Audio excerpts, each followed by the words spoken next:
I have to get angry enough to practice or to keep playing, to play another match after I lose.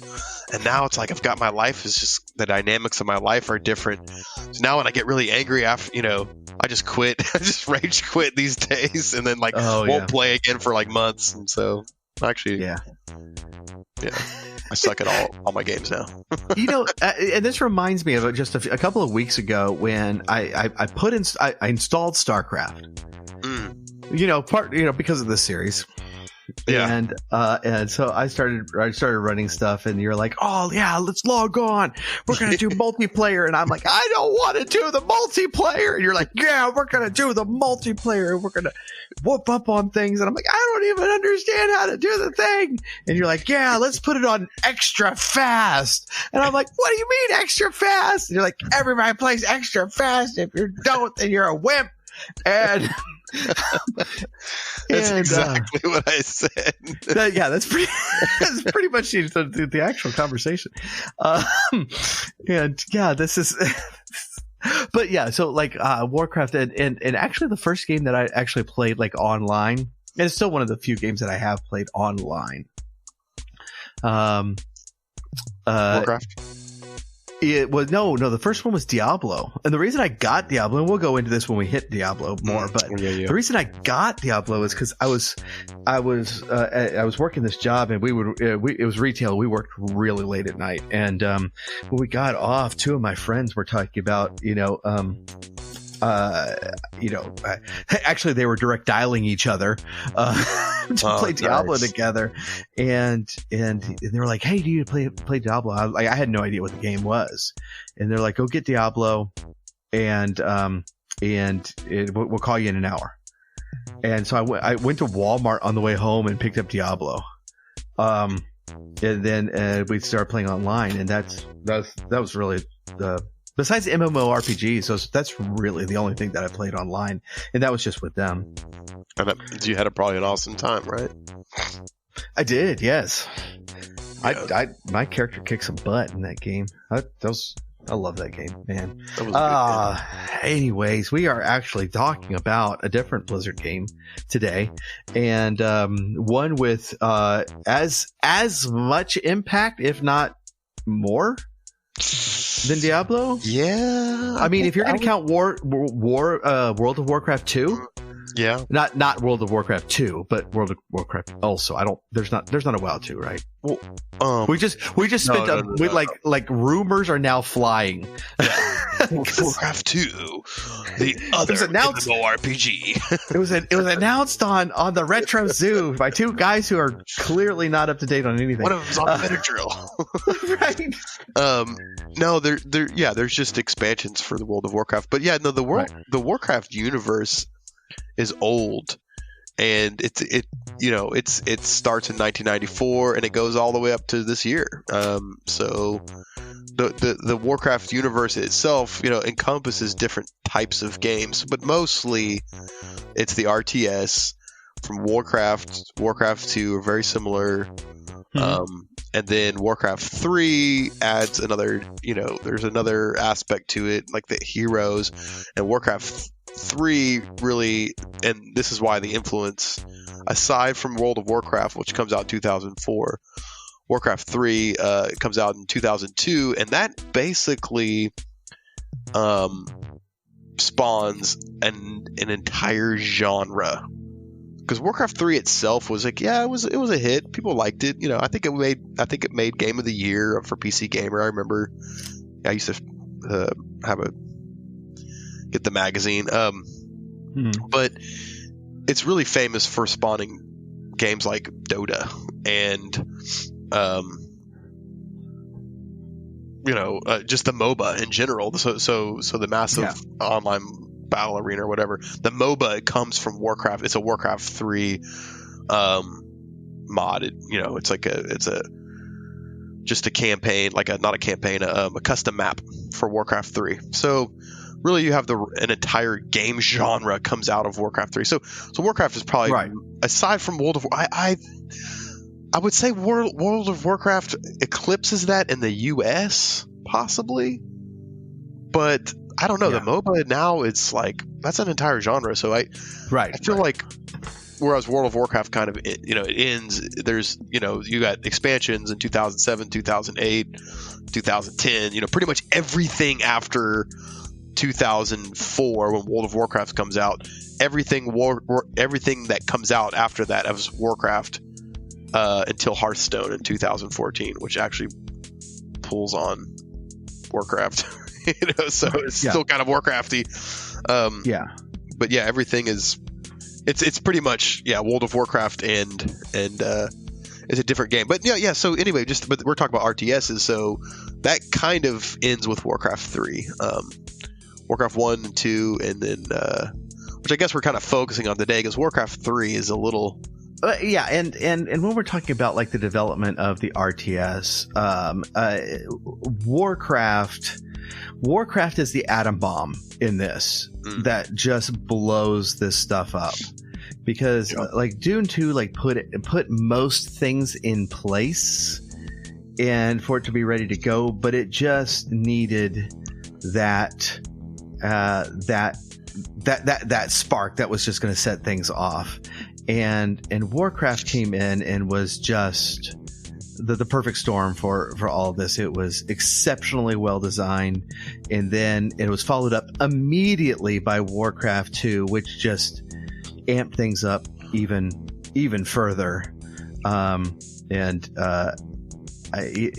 talk about this a little bit later, but it's like it's amazing that like Warcraft, not Orcraft. Well, it's kind of like that if you're playing orcs. Warcraft, Orcs and Humans, which was the first game, comes out, and it's just it's an amazing game. And like 13 months later, Warcraft 2 comes out. And when I played Warcraft 2, I could not go back to the first game because it was that much better. Yeah. And that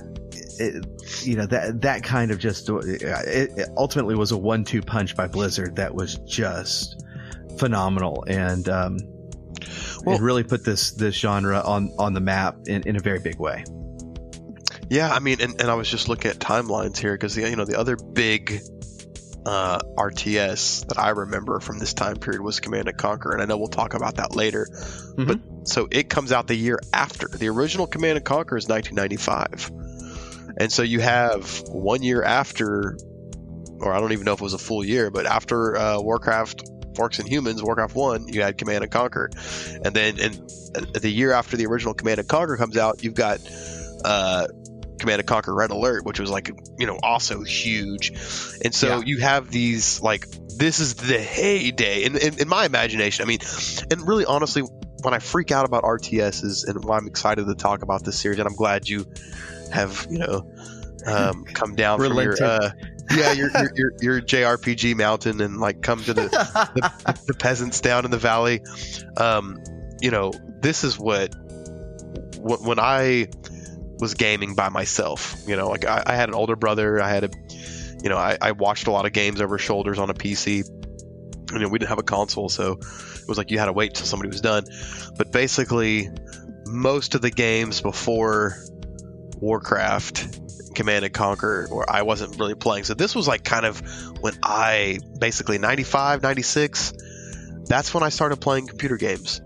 Yeah. And so I spent a heck of a lot of time playing Warcraft 2. Actually never played Warcraft 1. We got Warcraft 2, but from what you're saying, I didn't miss anything. And I think most people, I was watching some a playthrough of Warcraft 1 earlier, and it looks very similar, but it's kind of like StarCraft and StarCraft 2, like, which is odd because that happens, decades later, but you have a really great game, a great concept, and then they're like, well, we'll just make it even better.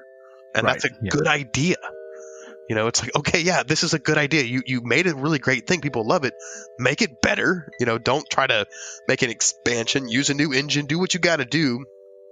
Because there's definitely some new engines going on or some new graphics that are happening. But they made a better game in Warcraft 2. And that's really where I spent hours and hours and hours playing. Oh yeah, Warcraft 2 just sunk time into that. As far as timeline goes, so Dune 2 is December of 92. Warcraft Orcs and Humans is November 94. Then Command and Conquer, September 95. Warcraft 2 is December 95. Wow.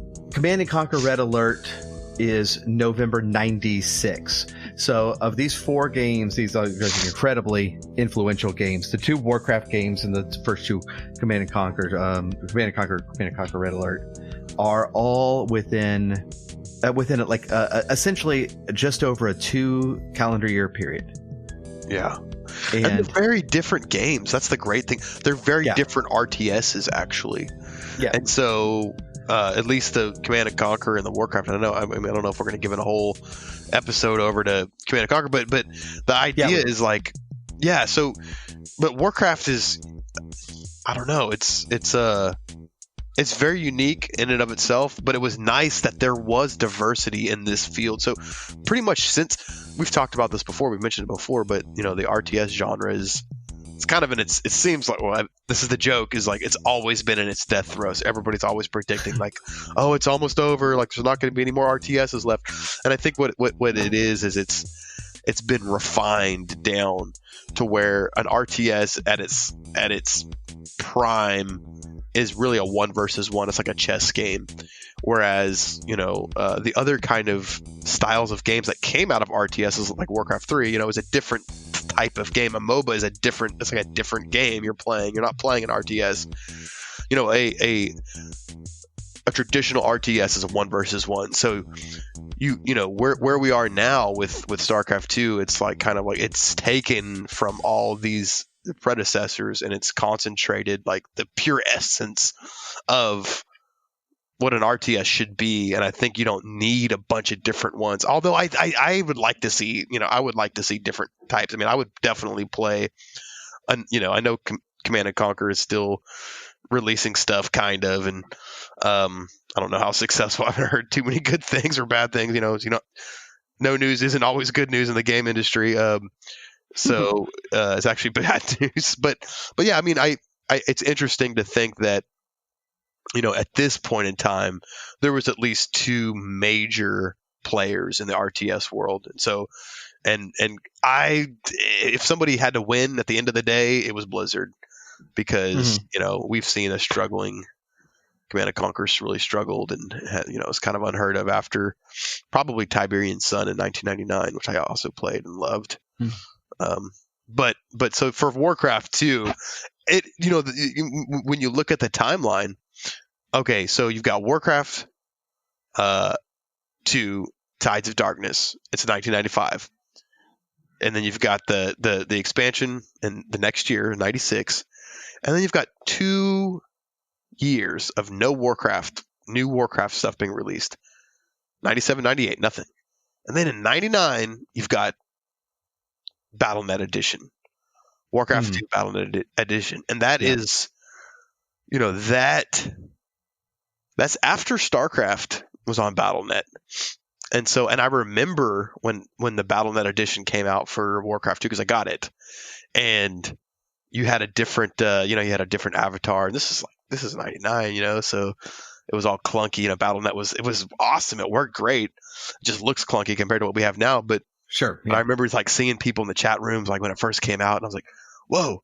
What is a Warcraft dude, like a knight doing in my chat room? It's like, it was really cool. Get out of here, medieval character. Well, you knew, you're like, wait a second. You immediately saw it, because I don't think I knew this. I wasn't getting, a ton of news. I mean, I guess I got the monthly magazine, but I wasn't anticipating. I just remember like looking in a chat room and being like on BattleNet and being like, whoa, Warcraft's online. Warcraft's on BNet now. Yeah, I got to get it, and I did, and I played it a little bit, but it's one of those things that there had been people that were playing it offline the entire time and were really good, and so as soon as I, change gears from StarCraft over to Warcraft. I just got my butt handed to me, and I was like, all right, I see what's going on. You guys have all been playing this entire time, and I haven't. Right, So yeah. I'm going to let you go on and just whip each other up. I'm going to go back to StarCraft and get whipped up there. But at least and it's been like that ever since. StarCraft. Nothing has changed. Yeah. So.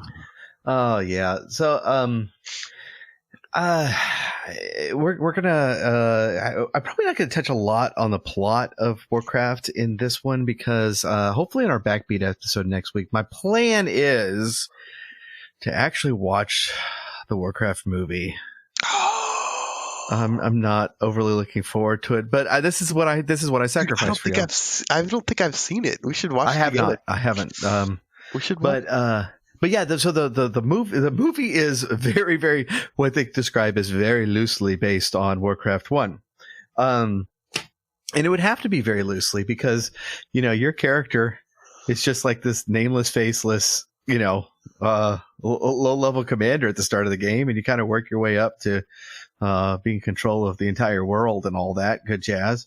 And so, I think there's a couple of characters that are mentioned in the game, and so they kind of expand their roles a little bit for the movie. But it is somewhat based on orcs and humans. But like you mentioned, it's like this has a medieval theme to it. So this did not seem at all weird to me. Because I was the JRPG guy, right? Yeah. But in looking back at the history of RTSs, you got, we started off with Herzog Zwei, which is futuristic. Yeah. Dune kind of has this kind of rustic sci-fi feel to it, where there's it's a lot like Star Wars. It's very lived in, and not everybody's really high tech technologically, but it is still science fiction. Moving forward, Command and Conquer definitely isn't medieval. StarCraft definitely isn't medieval. And so this is not like a foregone conclusion like most of my games are, that yes, of course we have swords. What are you talking about, foolish person?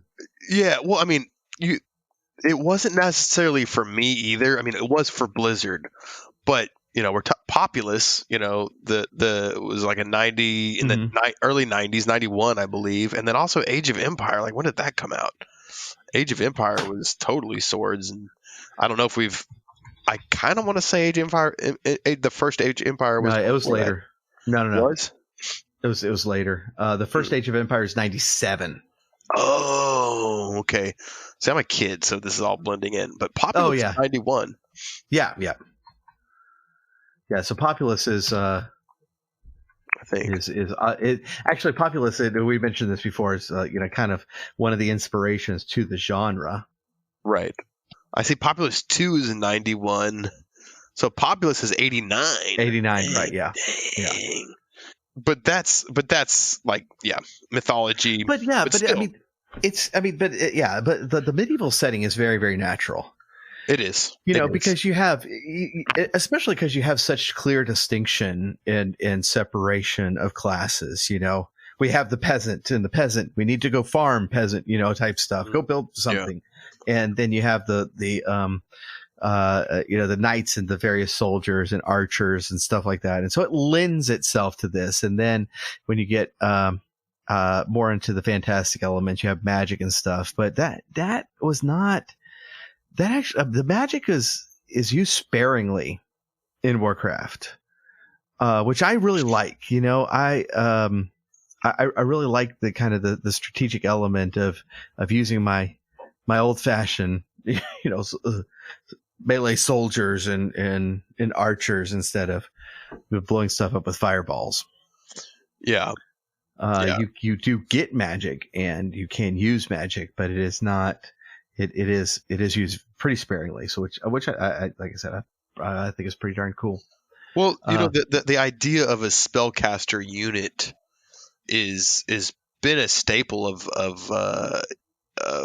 Blizzard RTSs, and you see that, I guess, originally. I mean, I don't know like I said, I haven't really played much of Warcraft 1, but in Warcraft 2, you had the spell casting units. I forgot what they're called, but you had that, and that it stays. And so you have, in later releases, but it was a unique thing, and it wasn't like everybody was doing magic. It was like you had a unit that did magic, or you had a couple units that did magic, and so, which I think eventually evolves into the hero, at least. Yes. When you start getting into a MOBA style game, it's like that's basically what when you're playing a MOBA, you're playing a spellcasting unit that's ultra powerful, and then you're relegating all your micromanagement to the automatons is what I'm trying to say. Automatons that are just like mindlessly going to fight each other, in the different avenues or whatever, the channels on the maps. But yeah, the spellcaster unit is a really fascinating kind of a development in an RTS, because it's actually, I think, what creates an entire genre.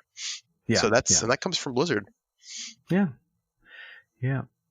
So the basic story of this is all the story we care about, at least in the early days. Warcraft 1 is a little light on story. It does have story elements to it, but the basic idea is that you have this human kingdom, Azeroth, and there appears this essentially a portal to another world where the orcs live, and so they start fighting and trying to whoop up on each other. And so the game is split up into several missions, and there's actually some really good variety in these missions about what exactly you're trying to do. You start off as kind of just a lowly officer in whatever team you pick at the time, and your initial challenges are just like, hey, let's build some farms so we can feed each other. And you work your way up, but you go in for rescue missions. Every few missions, you have one where you're just sent in with a certain number of soldiers, and you do not have like supplies or anything to make more. You just got what you got. Yeah. And you go in and you have to complete the mission with the team you have. And so, this grows obviously increasingly difficult as you get closer and closer to the heart of the orcish horde, and or the human horde if you're playing the orc side. One thing I really like about this game is like in Dune 2, you can pick your side. But even though there's not really a mechanical difference between the sides, there is a very heavy aesthetic difference. First of all, the plots are different for the two sides, but they look and feel different. Right? Every sprite is changed. It's not color swapping. Right. It is very, very distinct what side you're on, the way your units speak to you. Even just the lines that somebody will say when you click on them are very, very different between the two sides. And I really like that. It does even though mechanically they're pretty much the same. I think pretty much exactly the same. No, there's a difference in Warcraft 2. Are we talking about Warcraft 1? I'll start with Warcraft 1. Okay, yeah. What is the difference in 2? So at least in 2, it's minor differences. So you'll have the knight, and then you'll have the orc or whatever. So the orc is a little stronger than the knight is. Oh, cool. But I think he might have less armor or something. I can't remember. And like the archer versus the troll axe thrower, it's like there's a little bit. One has better range. I think the archer has better range, but the troll axe thrower does more damage. So there are trade-offs, and it's like it's the beginning of the whole balancing thing that Blizzard becomes like gets really into, and ultimately is what makes these games really cool. Is they say, okay, well, we've upped his hit points by 3, and is that going to balance out the fact that the archer can start shooting at a greater distance, and so there's they trying to find balance between the units so that not necessarily if you like each unit has enough, because I think the archers were better than the troll axe throwers. I mean, it was better to have a bunch of archers versus a bunch of troll axe throwers because they were shooting. Nice. They got their shots off faster. But so yeah, at least in Warcraft 2, there was a mechanical difference, but it was like on that level. It was kind of minor. Right. Well, and I knew in Warcraft 2 there was a difference in the clerics, but I just pulled it up on Warcraft 1 on Orcs and Humans, and there are differences there too, even in Orcs and Humans. That the human clerics are more protective and healing, while the necrolite raises skeletons and can make things invulnerable, but that severely damages the unit when the spell dissipates, which is kind of interesting. So yeah, there's a difference there. That this is pretty cool. So yeah, apparently even from the beginning there are minor differences, but those differences do grow and kind of as time goes by, especially as we get into StarCraft, and that becomes, how do you kind of becomes the mainstay of the entire game. Yeah, it's like, we have completely different armies here that do different things, and there's 3 of them instead of 2. Right. But they work really hard at balancing them, which is very cool. And that also goes into the MOBAs a lot, because then you have individual heroes that are very, very different and do different things, right, but you're also trying to kind of balance them, which is seems like a lot of work. Yeah, no, it is. But, it's like the more I wish we could go talk to Blizzard right now. Like, the more work you put into a game, the players recognize it and they appreciate it. And so when you try to listen to your past self. Yeah, when you slapdash something, it doesn't work out, or it does, but it doesn't. And it hurts you more than it'll ever. So it'll ever benefit you. So yeah, the idea is, I think that was something that was really unique with these type of games, is that they would patch them. They would say, oh, well, we realize that this unit is too powerful, let's nerf it. Or this unit is not strong enough, let's pump it up. Right. And so it created the whole idea of patching your game after it was released just to make it better, not to necessarily change it. I think Blizzard was, at least I think they were at the forefront of that. They were at least being very effective about it. And so, you get these games that are just, they're never this, they always can be worked on, because the great thing about it is, this is the fascinating thing, is that people find a way. It's like Jeff Goldblum says, like nature finds a way, in Jurassic Park. Gamers find a way. Gamers find a way. Yeah, exactly. And so yeah, they realize, like, oh, this combination of units against this, in this setting or in this time frame, it's the best. So let's do that. And so you see everybody. Right. And the great thing about watching it online and seeing these kind of movements online, you'll see everybody start shifting over to that. And so now what I see more in strategy games online that are being patched regularly, I'm talking about StarCraft, but now what I see more of is they'll be talking about the race that is powerful. Like right now, which race is kind of carrying the torch, so to speak, which is the race that's the most effective. And the interesting thing that'll happen is they'll nerf the race at the end at the next patch. So they'll usually do at a BlizzCon, they'll do the tournament, and then after the tournament they'll nerf. They're constantly trying to find a perfect balance, but in the process, generally one of the races is a little bit better. And so as they start to tweak it, but it's crazy, like that the most minuscule tweak could change the entire game. And so anyway, so this is Warcraft is setting the whole stage for this, and I'm watching the playthrough right now, and I totally forgot there was boats, like carrier boats and stuff. Yeah. In Warcraft 2. It was so rad. Yeah.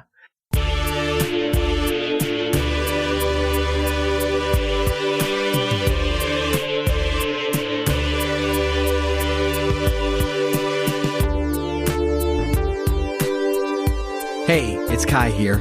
We recently finished our latest EP, Quest of the Dragon Warrior.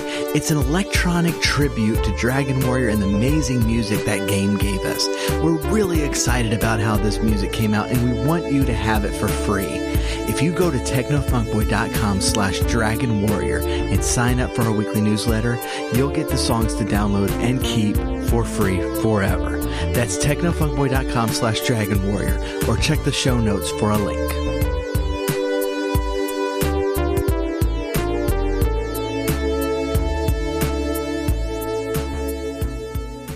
Some of the things that Warcraft 2 adds, and there's an expanding of what kind of units you can use and what kind of units you can build, which of course we would expect in a sequel.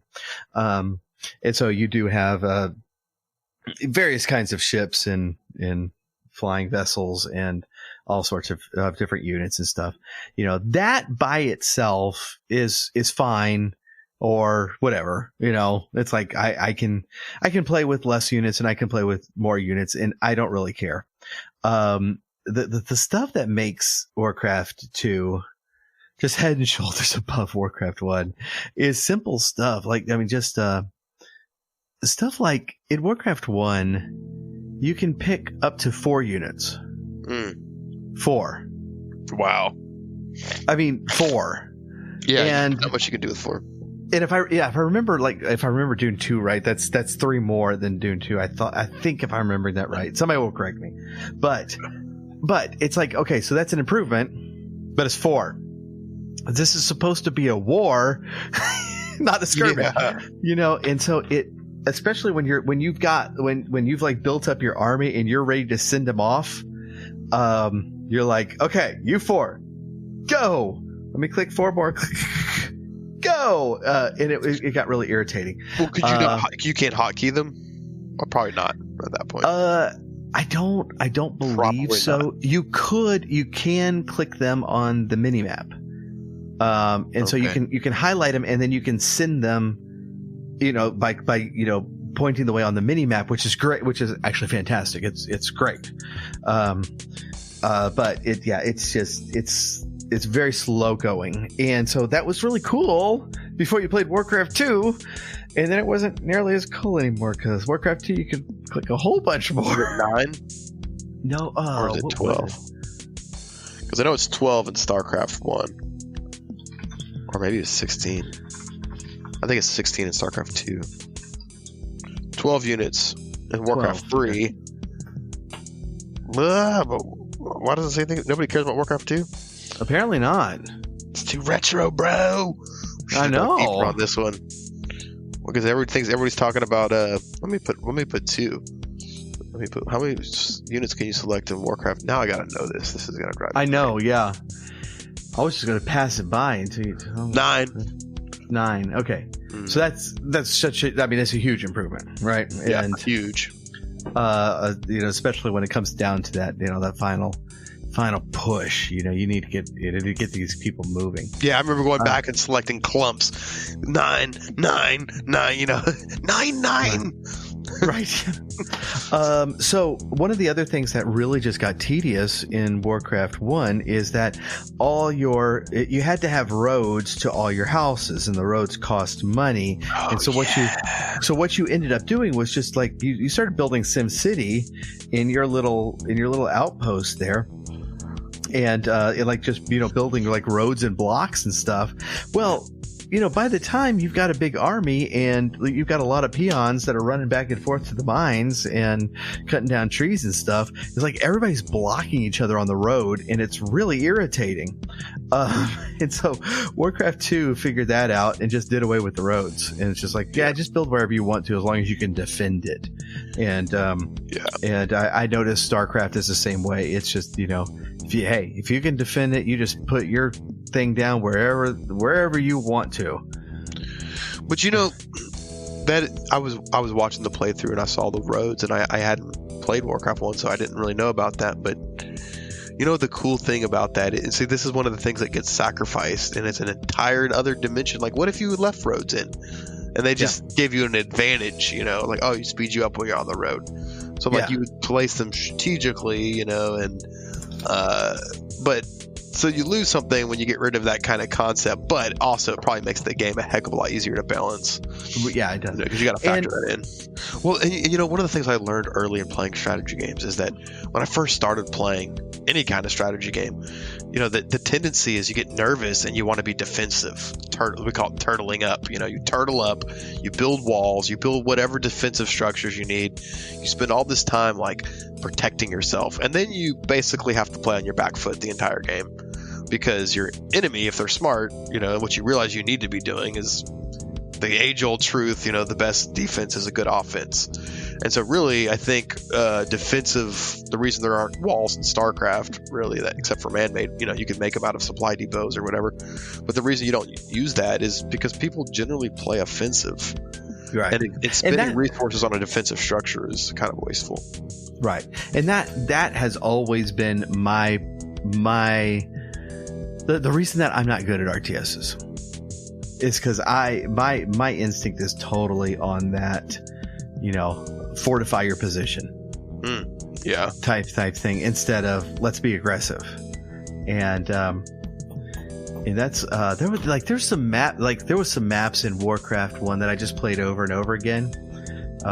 And I remember this one that had there's a rather large lake, and right in the middle of the board of the map there was a bridge across it, and most of the attacks came by that bridge. And I would play this map over and over again because I loved it. I loved you know, kind of taking over all of the resources and then creating just this massive choke point there that just eventually, and I would just, you know, and because I knew where all the resources were and I could conquer them, that I'd force the computer to kind of just start throwing peons at me, and I'd just watch them die.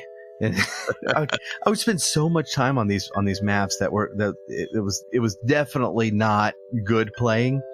And that's also why I had trouble in the later levels, is because, you know, when the bad guys got 3 towns going and you only have 1, the longer you spend fortifying your defenses, they're growing 3 times as fast as you are. Exactly. Well, that's a huge thing in RTSs, is that it's base economy. And so, you know, you see these matches now where people they're fighting each other, but like if they're well matched and they're not going to take a big risk in knocking one of the players out, both players will expand and fill up all the remaining resource, you know, points on the map, and then they'll poke each other until it's like they're out of resources, and then it's pretty exciting. Those are the real long games, but it's like that style of play is utilized, but they're constantly like waiting. It's like if they play it safe. You know, sometimes you have 2 players that play it safe, and then so that's when you get really long games. And dude, in your defense, I used to do the exact same thing. Like, I love to play, when I first started playing RTSs, I loved to play one computer when I got good enough to beat a computer, and I would check them. I'd make sure that they weren't going to destroy me. So I'd put whatever kind of pressure I needed to early to kind of bring them in line, and then I would go back to my base and build like this massive like industrial complex, and, you know, crank out the most expensive units, and then I'd fly over my super, you know, fleet and obliterate them. You know, and I used to do that, but I think, you know, that does have a half-life of, you know, only a few months where you can do that over and over again. You're like, okay, let's see what else this game can offer. Right. Yeah, exactly. So, anything else we need to cover? I think the general tone of the game, that it has a lot of humor interspersed, with some real battle strategies. Like, you know, it's like, you know, in between missions, you're getting your briefings, and they're like, okay, the enemy's doing this, and then we've got to do this, and we've got to drive them back at this point. We've got to defend this point. It's really, really interesting. It's got some really cool ideas going here, but that is interspersed with just a very colorful environment. A very engaging environment, and just had some real humor when you're interacting with the different creatures. This is the first game, I think, where you could click on your units over and over and over again, and they, after a certain point, like you reach some kind of trigger level where they start saying funny things. And if you're clicking on like a neutral unit, they'll explode or something funny will happen. But I think this game, just to touch on the main key, so this is an RTS that utilizes harvesting of two different types of resources: trees and for lumber, and gold for So you have like a 2 variable resource system, which is like StarCraft. You have supply, food for your armies. So you can't have more armies than you actually have buildings to create, or you can.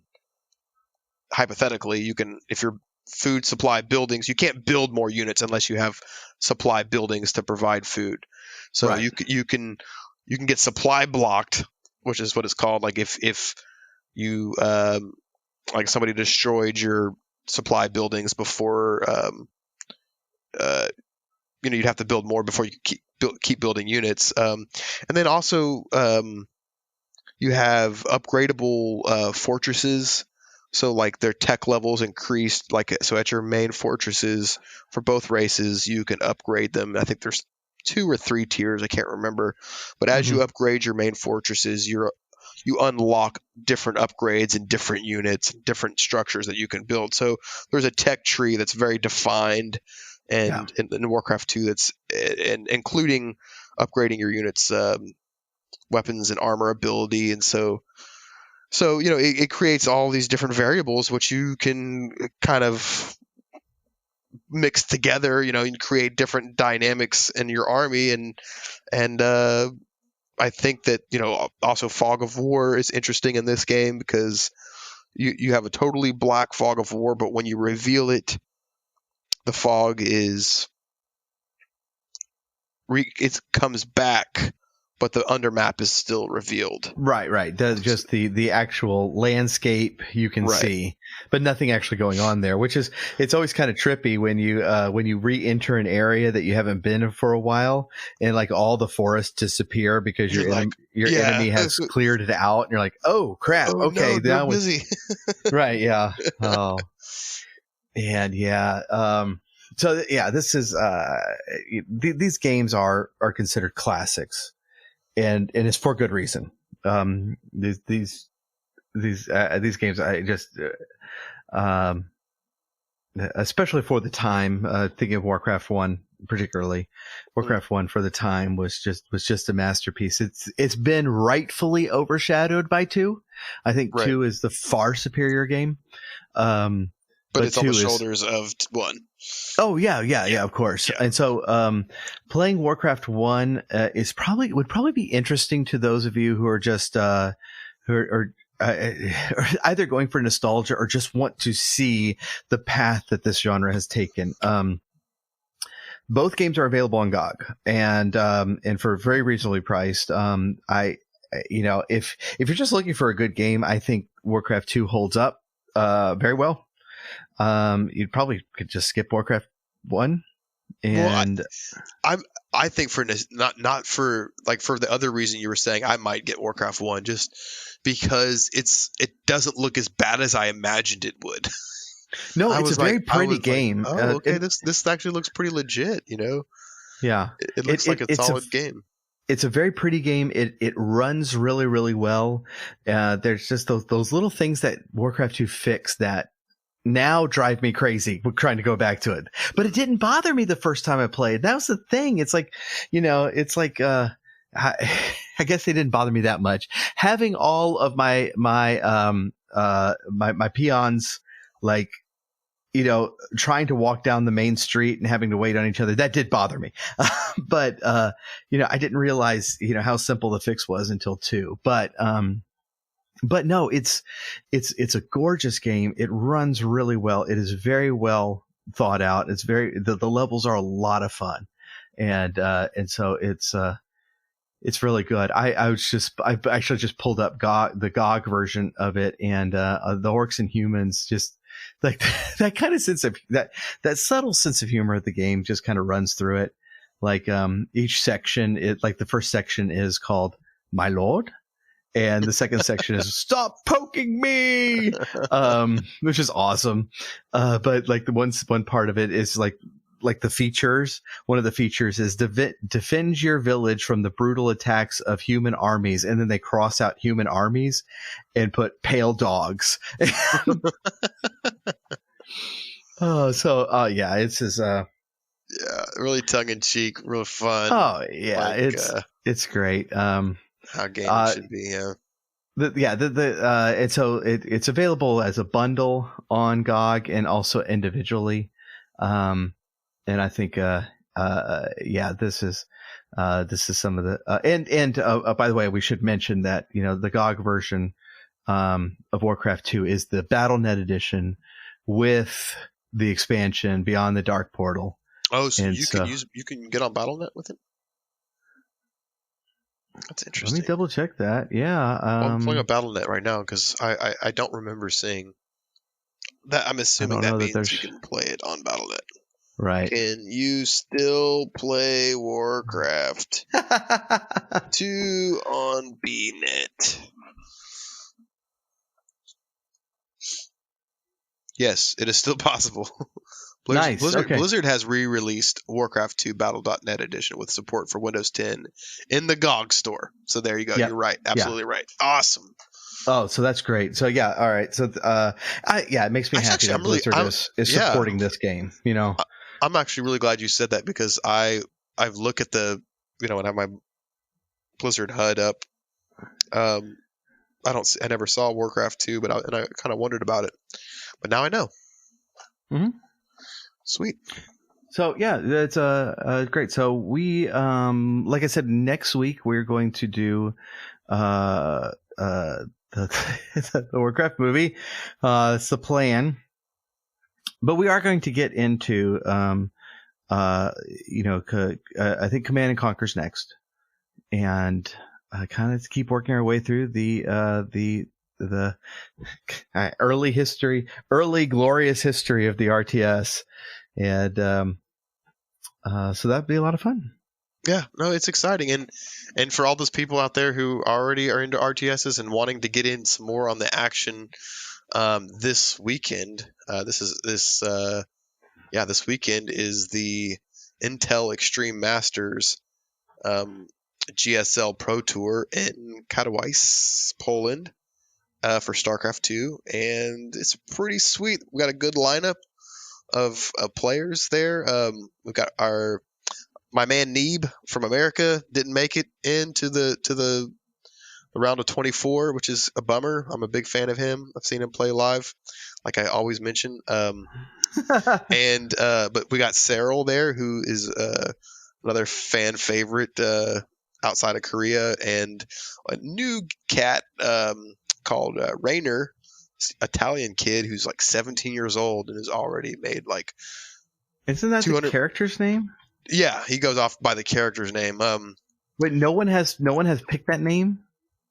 He's got a clan name in front of it too. I don't know if it's just Rainer. Oh, okay. No, it is just Rainer. No, I don't know. Maybe he just calls himself that. That's one of those moments that's like, has no one picked this name? Wow. Okay. Well, no, I guess you're Rainer now. These people's names are like all sorts of rogue and like they're it's their offline names probably because they mostly play their tournaments offline. So they'll have a different name when they're on BNet. But yeah, this is it's going to be a really interesting tournament to watch. The first place is $150,000. And so there's a lot of money on the line for this. And the playoffs start, I guess, in 2 days and 7 hours and 13 minutes. So Wow. anyway, So- if any listener is like, hey, I want to get on, I want to watch some pro esports, you know, I'll be happy to. I'll be watching this. I'll be following it. I'm actually planning on going to the pro circuit in Dallas this year, and so some of these players will actually be there as well. So I'm pretty jazzed about this. And as we build up to talking about StarCraft, some of these characters, I'd like to do a whole episode on just the esports aspect of it, because it's been a fascinating journey. It's a fascinating story, just that kind of the beginning of esports started with StarCraft. So, and it's still alive and well. I mean, it's crazy. I mean, this year, the base prize pool was $250,000, but in addition, it's been increased by a further $150,000 from ESL Pro Tour prize money boost, totaling over $400,000 in 2020. So, I mean, and a lot of they raise the money based on the war chests and stuff. They sell skins for Blizzard, sells skins, and which I have a couple of for my units. But anyway, just if you want to check it out, it's on Twitch. Just this weekend, Google StarCraft 2. Just watch them. It's very well polished. It's like watching a sports show. So like if you're into sports, anybody that might be listening that's into sports. Not thinking of anybody in particular, but this is like as sporty as you're going to get with I think it's one of the oldest, most defined esports. So you've got a lot of cool commentators. They're really, it's just very slick. The whole interface looks great, and it's a really enjoyable experience. Nice. So yeah, that's my little GSL plug. All right. Well, very, very cool. So, we will leave y'all with that. We do appreciate you tuning in. Please do keep in mind, our Patreon. We've made a little bit of progress with our Patreon, but we are still, our current goal is still to get to the point where we're in the black for the show, that we're no longer losing money. And so if you do find entertainment and value in this show, we would ask that you help support us at patreon.com/technofunkboy. If you are unable to support us financially, there are other ways to support us, such as sharing these episodes on social media with your friends, telling them all about how much fun these episodes are, especially when the co-host asks questions that the other host did not prepare for, and then we look like we did zero research whatsoever.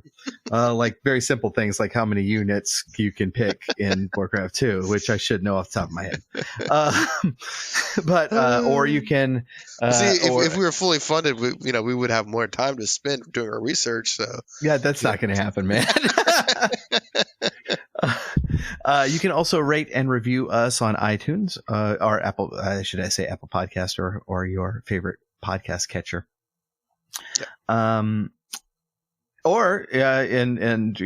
Probably best of all, please check the link for our Discord channel and join us there. And we are we have some fun there, and we run the show itself from here, and also do some Star Wars role playing here and some other fun stuff. Or check us out on Facebook, Twitter, all of that good jazz. So that's a lot of homework. Yeah. So pick one of those things and do them. Come to Discord and subscribe to Patreon before you come, or both. Wow. just come to Discord and ask us how to subscribe to Patreon. We're in Discord. Oh, very good. Well, thanks again for joining us, and we'll catch you next week. See y'all later.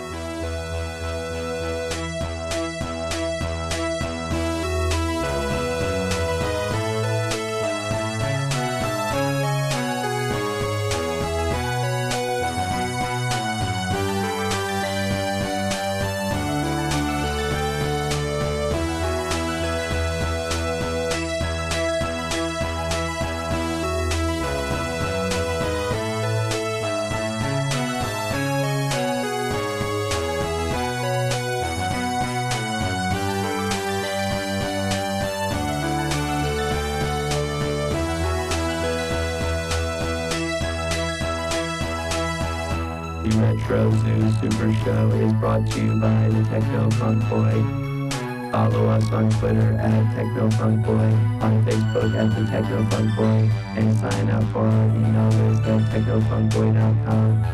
Also look for us on Spotify, iTunes, and Amazon for music. If you are so inclined, please leave us a 5-star rating and review on your favorite podcast catcher. If you are not so inclined, you are obviously some sort of villain trying to conquer the world. Unowned music and gameplay clips are used for educational and critical purposes. Thank you for listening. Keep gaming. And once you have responsibilities that need to be done at this time, then you can game later.